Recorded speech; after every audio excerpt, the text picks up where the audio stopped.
السلام عليكم ورحمة الله وبركاته. الحمد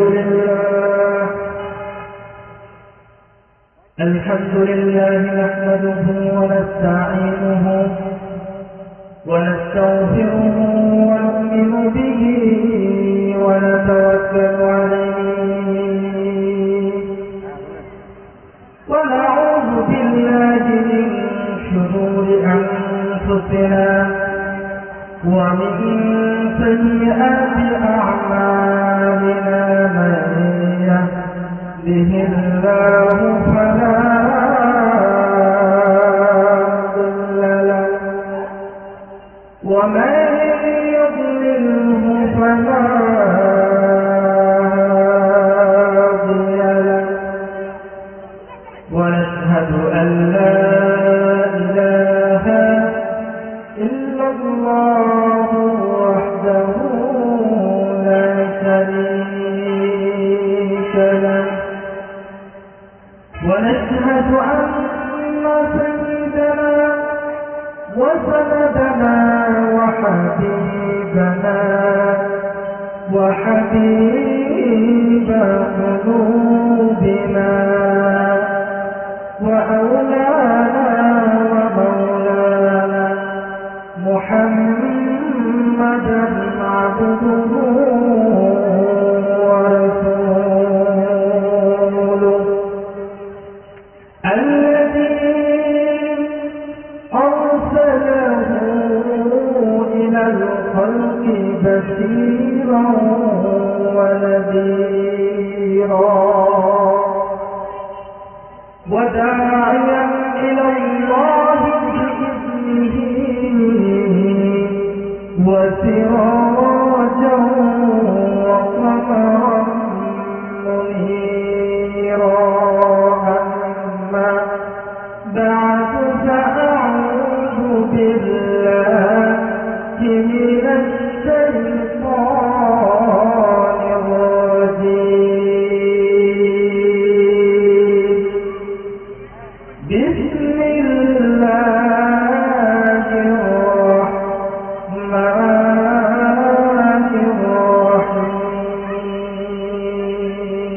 الرحيم ولقد ذرأنا لجهنم كثيرا من الجن والإنس لهم قلوب لا يفقهون بها ولهم أعين لا يبصرون بها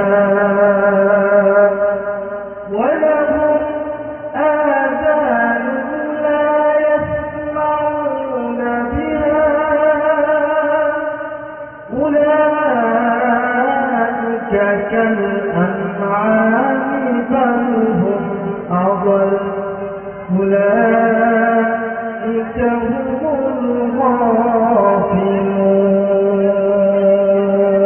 الغافلون.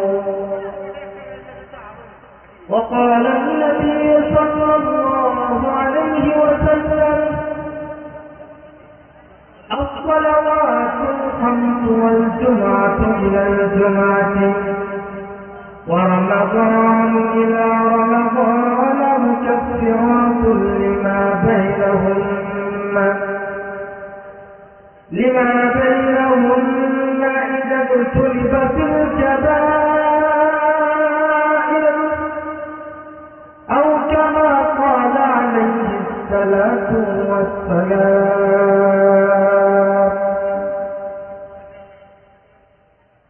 صدق الله مولانا العظيم وصدق رسوله النبي الأمي الكريم ونحن على ذلك لمن الشاهدين والشاكرين والحمد لله رب العالمين.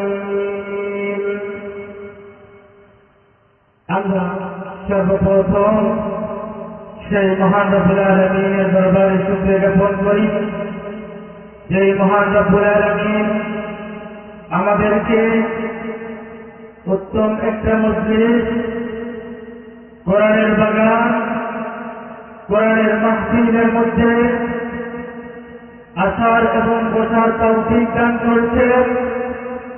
এজন্য সেই মহান মালিকের দরবারে স্বতঃস্ফূর্তভাবে একত্রিতে শুকরিয়া জ্ঞাপন করি, সকলে বলি আলহামদুলিল্লাহ। সাইয়্যিদুল মুরসালিন, খাতামুন নবীয়্যিন, দো জাহানের সরদার, আকিনাম তাজদার আহমদ মুস্তাফা মুহাম্মদ মুস্তাফা সকলে বলি সাল্লাল্লাহু আলাইহি ওয়াসাল্লাম। সম্মানিত উপস্থিতি, দুর্গমদেবী পশ্চিম চিকনমাটি বাইতুল আমান জামে মসজিদ ও যুব সমাজের উদ্যোগে এক বিরাট তাফসীরুল কোরআন মাহফিলের আয়োজন করা হয়েছে। আজকের মাহফিলে সম্মানিত সভাপতি, সম্মানিত প্রধান অতিথি, সম্মানিত মেহমান, আন্তর্জাতিক খ্যাতি সম্পন্ন মুফাসসিরে কোরআন হযরত মাওলানা আহমদুল্লাহ ইসলামী, আজকের মাহফিলে দ্বিতীয় মুফাসসির মাওলানা অধ্যাপক আব্দুল সাত্তার, আব্দুল খালেক, আরো বিশেষ মুফাসসির হিসাবে উপস্থিত থাকবেন কামরুল ইসলাম আরেফি। আল্লাহ রাব্বুল আলামিন সকলকে এই মাহফিলের মধ্যে যথা সময়ের মধ্যে আসার মতো তৌফিক দান করুন। সকলের হায়াতের মধ্যে আল্লাহ রাব্বুল আলামিন বারাকা দান করুন। সকলে বলি আল্লাহুম্মা আমিন। সম্মানিত উপস্থিতি, আমি কোরআনে কারীম থেকে ছোট্ট একটা আয়াতে কারীমা তেলাওয়াত করেছি এবং রাসূল করিম সাল্লাল্লাহু আলাইহি ওয়াসাল্লামের অসংখ্য অগণিত হাদিস থেকে ছোট্ট একটা হাদিস তেলাওয়াত করেছি। এই হাদিস এবং কোরআনের আয়াতকে সামনে রেখে অল্প সময় কিছু আলোচনা করব ইনশাআল্লাহ। আজকে আমি 7টা বিষয়ের উপর আলোচনা করব, যেই 7টি বিষয়ে আমল করলে আল্লাহ রাব্বুল আলামিন বান্দার সমস্ত গুনাহ খাতাগুলোকে মাফ করে দিবেন। সম্মানিত উপস্থিতি, আপনারা সকলেই জানেন যে এই পৃথিবীর মধ্যে যারা ঈমানদার নারী এবং পুরুষ, আমরা যারা পরকালকে বিশ্বাস করি, আমরা যারা আখিরাতকে বিশ্বাস করি, পরকালের মধ্যে শাস্তি হবে, এই বিশ্বাসটা যার মধ্যে আছে, এই বিশ্বাসী ব্যক্তিদেরকে বলা হয় ঈমানদার এবং মুসলমান। এই ঈমানদার এবং মুসলমানদের কাল কিয়ামতের ময়দানে হিসাব দেওয়া হবে। ঈমানদার এবং মুসলমান ছাড়া পৃথিবীতে যত ধর্ম অবলম্বনকারী ব্যক্তি আছে, ইহুদি বলেন, খ্রিস্টান বলেন, হিন্দু বলেন, এক কথায় যারা ঈমান নিয়ে আসে নাই, তারা হচ্ছে বেঈমান, তারা হচ্ছে কাফের, তারা মুশরিক। তাদের ব্যাপারে আল্লাহ রাব্বুল আলামিনের কোনো কথা নাই, তারা সরাসরি জাহান্নামের মধ্যে যাবে। কিন্তু আল্লাহ রাব্বুল আলামিন বলে, ইয়া আইয়ুহাল্লাযীনা আমানু ইত্তাকুল্লাহ,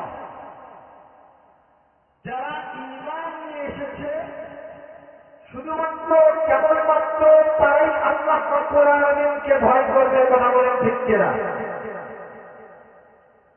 তাহলে বোঝা গেল কাফের মুশরিক বেঈমানদের হিসাব কাল কিয়ামতের ময়দানে হবে না, একমাত্র হিসাব হবে যারা আমরা মুসলমান দাবি করি, যদিও নাকি কামের মুসলমান নয়, শুধু নামে মুসলমান। তাদের হিসাব কাল কিয়ামতের ময়দানে নেওয়া হবে। ছোট্ট একটা উদাহরণ দিলে বোঝা যাচ্ছে এই পৃথিবীর মধ্যে যত মানুষ আছে প্রত্যেকটা মানুষ যখন কোন মামলা মোকদ্দমার মধ্যে পড়ে যায়, কোন ভেতরের মধ্যে পড়ে যায়, কেস হয়ে যায়, তাকে ধরে নিয়ে গিয়ে থানার মধ্যে হাজতের মধ্যে রাখা হয়, তার মামলা হয়ে গেছে। এই ব্যক্তিটাকে ছাড়ানোর জন্য আমরা পাড়া প্রতিবেশী, নেতাকর্মী, আত্মীয় স্বজনরা নেতাকর্মীদেরকে ধরে যে আমার ভাই, আমার ছেলে, আমার বন্ধুকে ওই জেল হাজত থেকে কেমন করে ছাড়িয়ে নেওয়া আসা যায় সেই চেষ্টাটা আমরা করে থাকি। কিন্তু কবরের মধ্যে গেলে আল্লাহ রাব্বুল আলামিন ওই বান্দার যখন হিসাব নিকাশ নেবে, হিসাব নিকাশ নেওয়ার পরে আল্লাহ রাব্বুল আলামিন যখন ওই বান্দার জাহান্নাম নামক স্থানের মধ্যে নিক্ষেপ করার জন্য লিপিবদ্ধ করবে, সেই জায়গার মধ্যে কোন ঘুষ কেউ যদি দেয় সেই ঘুষ সেই জায়গায় থাকবে না।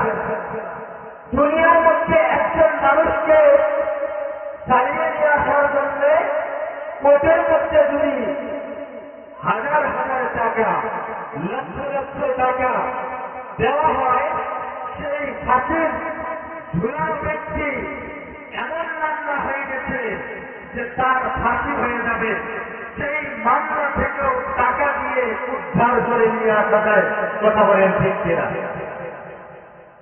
কিন্তু কাল কিয়ামতের ময়দানে বান্দার যখন জাহান্নাম অবধারিত হয়ে যাবে, বান্দার যখন জাহান্নাম নামক স্থানের মধ্যে নিয়ে যাওয়ার জন্য নির্ধারণ করা হবে, নির্ধারিত হয়ে যাবে, সেই জায়গার মধ্যে কোন রকম ঘুষ চলবে না। দুনিয়ার মধ্যে একটা চাকরি দিতে গেলে ঘুষের দরকার হয়, কিন্তু সেই জায়গার মধ্যে ঘুষ চলবে না। তাহলে বোঝা গেল সেই সরকারের মধ্যে কোন ব্যক্তি যদি মাফ পেতে চায়, কোন ব্যক্তি যদি পরিত্রাণ পেতে চায়, কোন ব্যক্তি যদি ক্ষমা পেতে চায়, তাহলে এই দুনিয়ার মধ্যে থাকাকালীন সেই ব্যক্তিকে আমল করে কবরের মধ্যে যেতে হবে। আমল ছাড়া সেই সরকারের মধ্যে ওই ব্যক্তির কোন দাম থাকবে না। আমরা মানুষ, আমাদের দ্বারা গুনাহ হবে, ভুল ত্রুটি হবে, এটাই স্বাভাবিক। কিন্তু মানুষ যদি ভুল করার পরে সেই মানুষ ভুলের উপর অটল থাকে, তাহলে সেই মানুষকে মানুষ বলা যেতে পারে। সেই মানুষ কিরকম? উলাইকা কাল আনআম বাল হুম আযাল। সেই মানুষ তো ওই মানুষের মতো, সেই মানুষের কোনো দাম নাই, অর্থাৎ একটা পশুর যেমন কোনো দাম নাই, সেই মানুষেরও কোনো দাম থাকতে পারে না। এই পৃথিবীর মধ্যে জলে এবং স্থলে যত ভাষা, যত দুর্ঘটনা হয়, যত মানুষ পাপাচারের মধ্যে লিপ্ত থাকে, সেই দুর্ঘটনাগুলো আমাদের নিজের দুই হাতের কামাই। আল্লাহ রাব্বুল আলামিন কোরআনে কারীমের মধ্যে বলেন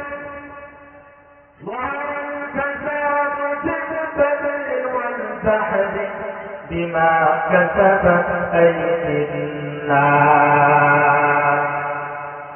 আল্লাহ রাব্বুল আলামিন কোরআনে কারীমের মধ্যে জানিয়ে দেন এই পৃথিবীর মধ্যে স্থলে এবং জলে যত ফাসাদ সৃষ্টি হয় এই ফাসাদগুলো মানুষের দু হাতের কামাই।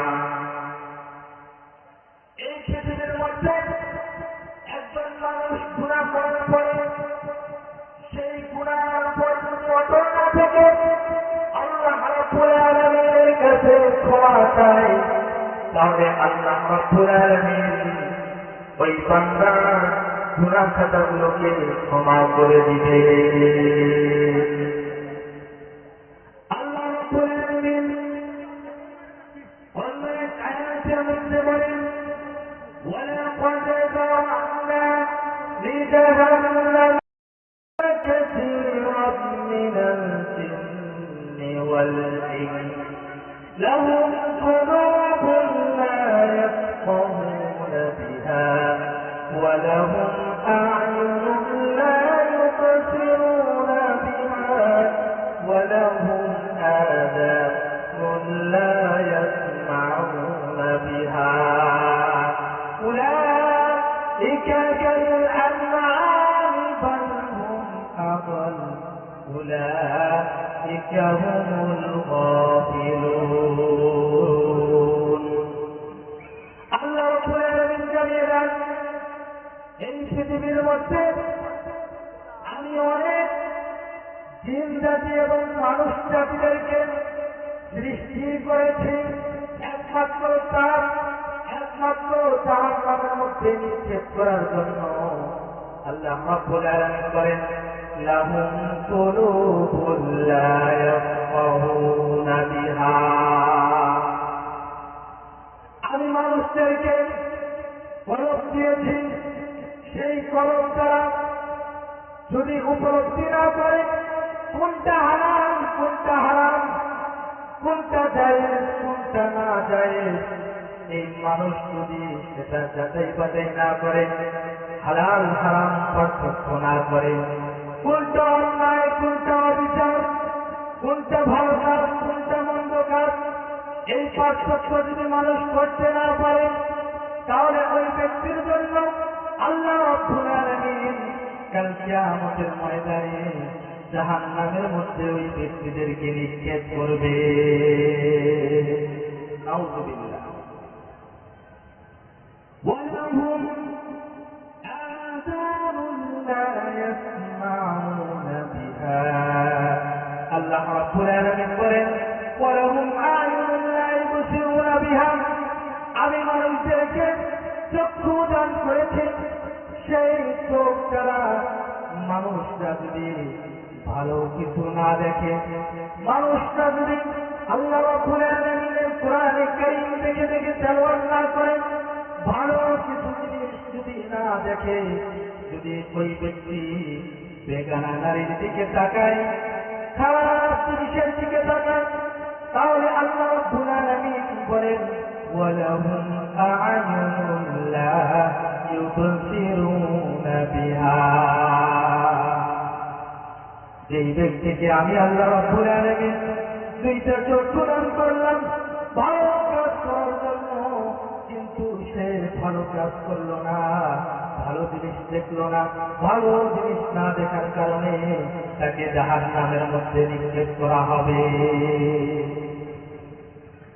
3 নম্বর বিষয় ওয়ালাহুম আযানুন লা ইয়াসমাউনা বিহা, আল্লাহ রাব্বুল আলামিন বান্দাদেরকে মানুষদেরকে কান দিয়েছেন ভালো কিছু জিনিস শ্রবণ করার জন্য। এই যে আজকে মাহফিল হচ্ছে, তাফসীরুল কোরআন মাহফিল হচ্ছে, মাইকের আওয়াজ কতদূর পর্যন্ত যায়, আপনারা যদি খালেস থেকে আমলের নিয়েছে শুনতে পারেন। আল্লাহর হাবিব সাল্লাল্লাহু আলাইহি ওয়াসাল্লাম বলেন, অল্প আমলেই নাজাতের জন্য যথেষ্ট হইবে। আজকে বাংলাদেশের মধ্যে শুধুমাত্র চিকন মাটিতে নয়, বাংলাদেশের শত শত জায়গার মধ্যে তাফসীরুল কুরআন মাহফিল হচ্ছে, কিন্তু মুসলমানের পরিবর্তনের কোনো ভ্রুক্ষেপ নাই।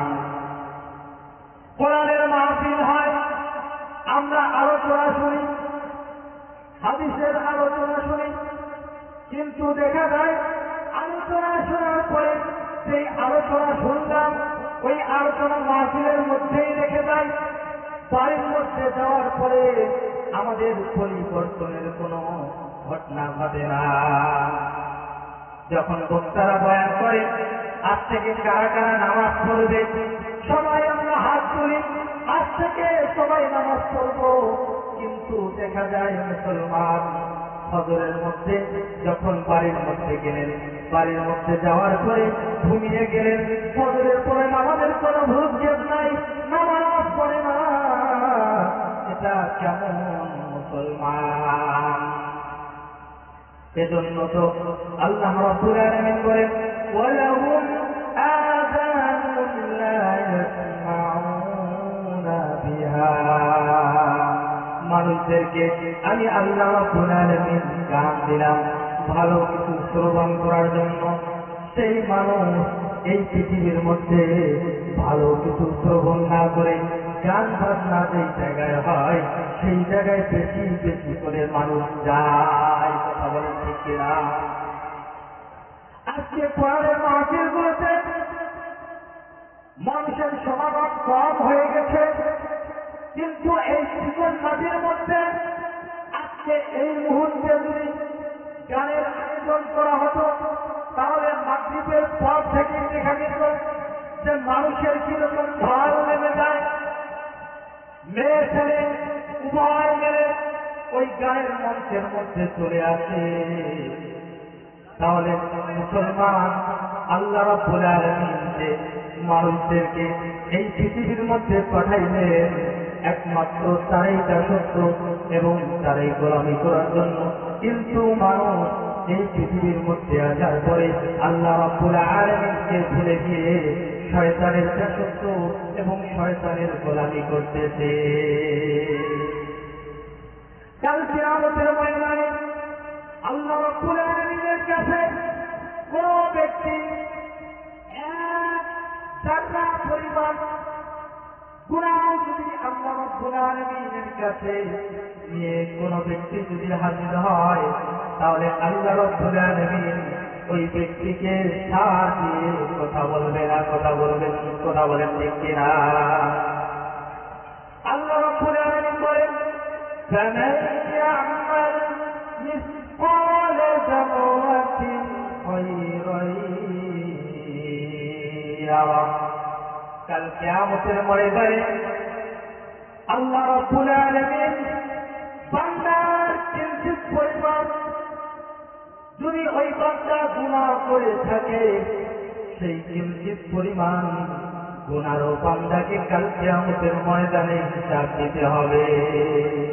কিন্তু মুসলমান আমরা আজকে পৃথিবীর মধ্যে নিজেকে মুসলমান দাবি করতেছি, দিনে দিনে শত শত মিথ্যা কথা বলি, শত শত গুনার কাজ করি, ওজনে ভেদাল নেই, খাদ্যের মধ্যে ভেদাল নেই, অন্যায় করি, অবিচার করি, আইন ফেলি, মানুষের সাথে পরনিন্দা করি, বিপদ করি, চগলখড়ি করি, কিন্তু আল্লাহ রাব্বুল আলামিন তো এই পৃথিবীর মধ্যে এই জন্য মানুষদেরকে সৃষ্টি করে নাই। সৃষ্টি করেছেন একমাত্র আল্লাহ রাব্বুল আলামিনের দাসত্ব এবং গোলামি করার জন্য। আল্লাহ রাব্বুল আলামিন কাল কিয়ামতের ময়দানে বান্দার হিসাব নিবে। বান্দার হিসাব নেওয়া ছাড়া বান্দাদেরকে ছাড় দিয়ে কথা বলবে না। কিন্তু মুসলমান আমাদের গুনাহ হওয়া স্বাভাবিক, আমাদের গুনাহ হতে আল্লাহ রাব্বুল আলামিনের কাছে তওবা করে ফিরে যেতে পারি, আমরা যদি ইস্তেগফার করে ফিরে যেতে পারি, তাহলে আল্লাহ রাব্বুল আলামিন আমাদেরকে মাফ করে দিবে। আল্লাহ রাব্বুল আলামিন কোরআনে কারীমের মধ্যে বলেন, লা তাকনাতু মির রাহমাতিল্লাহ। হে বান্দা, তুমি পাপ করেছ, এই জমিন এবং আসমান সম পরিমাণ গুনাহ করেছ, কিন্তু বান্দা তুমি আমার রহমত হইতে নৈরাশ হইও না। লা তাকনাতু মির রাহমাতিল্লাহ।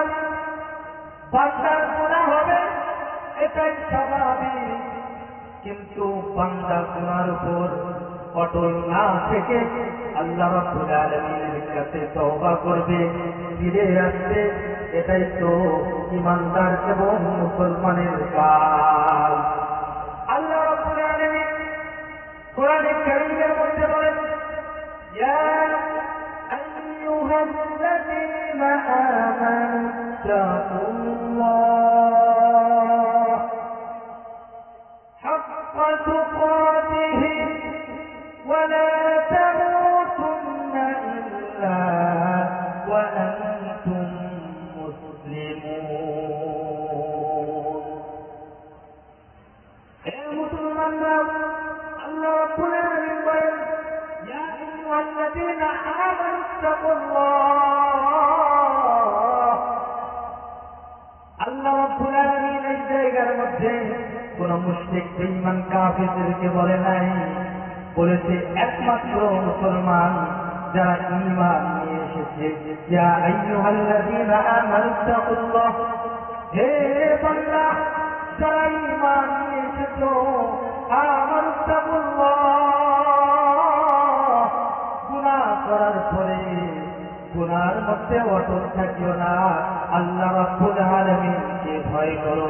ওয়ালা তামুতুন্না ইল্লা ওয়া আনতুম মুসলিমুন। বান্দা গুনাহ করেছো, হাতের গুনাহ করেছো, পায়ের গুনাহ করেছো, মুখ দিয়ে গুনাহ করেছো, চোখ দিয়ে গুনাহ করেছো, এই গুনার উপর অটল না থেকে, গুনার উপর অটল থাকা যাবে না, তওবা করতে হবে এবং পরিপূর্ণ ঈমানদার মুসলমান না হয়ে আমার কবরের মধ্যে যাইও না।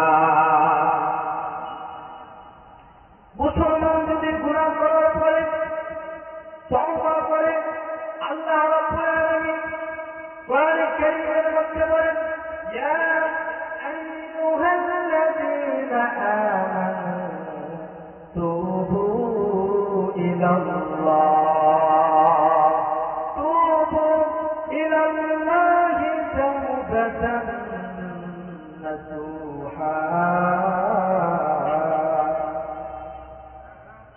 বান্দাদেরকে আল্লাহ রাব্বুল আলামিন জানিয়ে দেন, ইয়া আইয়ুহাল্লাযীনা আমানু তুবু ইলাল্লাহ। হে ঈমানদার মুসলমান, আল্লাহ রাব্বুল আলামিন বলেন, কবরে আসলে ঈমানদার এবং মুমিন হয়ে আসতে হবে। এই ঈমানদার এবং মুমিন হতে গেলে, ঈমানদার এবং মুমিন হয়ে কবরের মধ্যে যাইতে হলে তওবা করে এই পৃথিবী থেকে বিদায় নিয়ে চলে যেতে হবে। আর যদি তওবা করে